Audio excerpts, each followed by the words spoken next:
Tahajjud namazı. Bismillahirrahmanirrahim.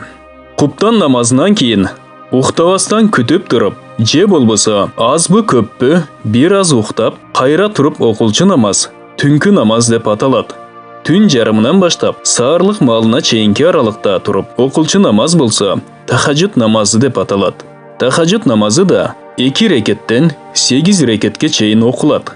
Ар 2 рекетте бір салам беріліп оқылғаны жақшы. Бұл намаз Пайғамбарымыз саллаллаху алейхи вассалам үшін парыз болған. Алла Таала аға мындай бұйырған еле: «О Мұхаммад, түннің бір оқымында ойғанып, өзіңе ғана таандық болған қошымша ибадат қатары Құран менен намаз оқу». Тахаджуд намазына жалпы мұсылмандарды қызықтырған бір топ аят хадистер бар. Алла Таала Құранда мындай деген: «О Мұхаммад, жаратқаның сөзсіз сенин жана сени менен бірге болған бір бөлік адамдардың түндүн 3-төн 2-өне жақынырақ уақыт, жарымынчалық жана 3-төн 1 чамасындағы уақытта намазға тұрғаныңарды билип турат». Жаратқан Алла Таала башқа аяттарында түнкі намаздарға тұрғандар жөнінде атайлап тоқталат. Алар түнкі намаз үшін төшектерінен тұрышат, қорқу жана үміт ішінде жаратқан егесіне жалбарышат. Алар түн ішінде аз эле уктап, таң саарларда Алладан кечирим тилеп дуа кылышчу. Демек аяттардан билинип тургандай, тахаджуд намазын окуу Пайгамбарыбыз саллаллаху алейхи вассалам үчүн сөзсүз аткарууга тийиштүү милдет, важипче парыз эле. Пайгамбарыбыз саллаллаху алейхи вассалам ар дайым окуган бул намаз анын үммөттөрү болгон биз үчүн сүннөт болуп саналат. Расулуллах саллаллаху алейхи вассалам мындай деген: «Түнкі намазды дайыма окугула. Анткени түнкі намазды окуу силерден мурун өткөн жакшылардын адаты, жараткан эгеңерге багынуунун белгиси, жамандыктарды жаап, күнөө жасоодон сактоочу». Башка бир хадисте парыз намаздардан кийин эң сонун намаз түнкі намаз деп көрсөтүлгөн. Расулуллах саллаллаху алейхи вассалам өз милдеттенмеси катары түнкі намаздарга айрыкча маани бергени анык. Bir жолу табииндерден Ата радиаллаху анха деген адам Айша энебизден радиаллаху анха Алланын элчисинин саллаллаху алейхи вассалам өзгөчө бир абалын айтып бересизби деп сураганда, ал мындай дейт: «Анын өзгөчө болбогон абалы да барбы? Бир ирет түндө бөлмөмө келди. Bir azdan кейін маға қарап, бүгін маға уруксат берсең, жаратканыма кулчулук кылайын деди. Дарат алып намазга турду. Ал саллаллаху алейхи вассалам кыямда тик туруп көккө ыйлады. Карайгинен аккан көз жаштары көкүрөгүнө тамчылап жатты. Рукуга баргандан кийин да узак туруп аябай ыйлады. Саждага барган кезде да ушундай абалда болду. Алланын элчисинин Расулуллах саллаллаху алейхи вассаламдын көз жаштары Билалдын радиаллаху анху таң намазына чакырган азанына чейин акты. Ошондо мен: «О Алланын элчиси, Алла Таала сенин бүткүл күнөөлөрүңдү кечирип турса, неге ушунча ыйлайсың?» дедим. Ал саллаллаху алейхи вассалам айтты: «Шүгүрчүлүк кылган кул болбоймунбу? Мен кантип ыйлабайын? Алла Таала мага ушул түнү мына бул аяттарды түшүрдү». Бисмиллахиррахманиррахим. Арине асман менен жердин жаратылышында, түн менен күндүн өзгөрүп, кезектешип айланып турушунда акыл ой ээлери үчүн далилдер бар.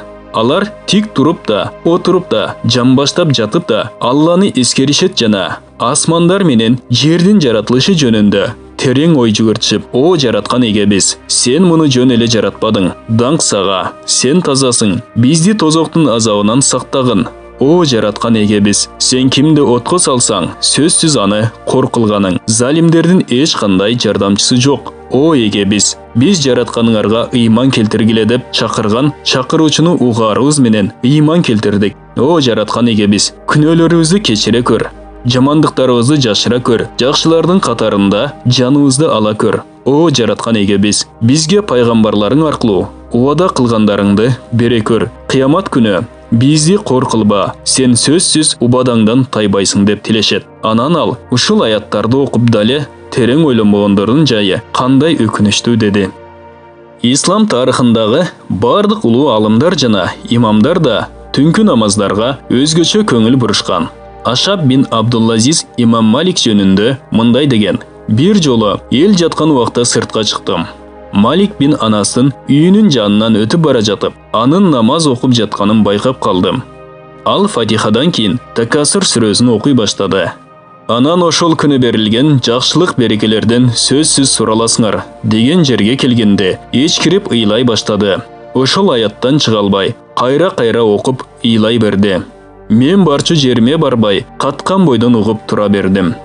Ал ошол бойдон таң намазына чейин ыйлады. Таң кулан өк салганда гана рукуга барып намазын бүтүрдү. Мен да үйгө барып, даарат алып, таң намазын окуу үчүн мечитке бардым. Кийин күн чыгып, ай аламга жарыгын чачкан соң, анын айланасына илим талапкерлери жыйналды. Мен жакындап анын бетине караганымда, албырык нурданып турганын көрдүм. Ошондо мен түнкү намазы көп болгон адамдын күндүзү жүзү нурдуу болот деген хадисти эсиме алдым. Имам Абу Ханифа да түнү бою уктабай Куран окучу. Кээде бир эле аятты таң атканга чейин кайталап окуганча ыйлачу. Анын эчкирип ыйлаганын коңшулары да угуп, боору ооруч эле. Улуу инсандар болгондо да аты затына ылайык улуу инсандар ушундай ыйлачу. Имам Абу Ханифа түнү бою каккая туруп, өтө көп намаз окугандыктан башкалар аны казык деп аташкан. Арине, бул жашоодо Алла Таала үчүн жүрөктөн ыйлабагандар акыретте өкүнүч менен ыйлаары анык. Пайгамбарыбыз саллаллаху алейхи вассалам мындай деген: тозоктогулар ыйлап, азап тартат, көз жаштары куруп, түгөнгөнгө дейре ыйлашат. Андан кийин көздөрүнөн аккан жаштын ордуна кан ага баштайт. Акырында беттерине оюк пайда болот. Көз жаштары ушунча агат дейсиң, кемелер салынса сүзүп кетмек. Бул баян Ислам негиздери аталыштагы китептен алынды. Урматтуу мусулман бир туугандар, биздин Икро медиа каналыбызга катталыңыздар.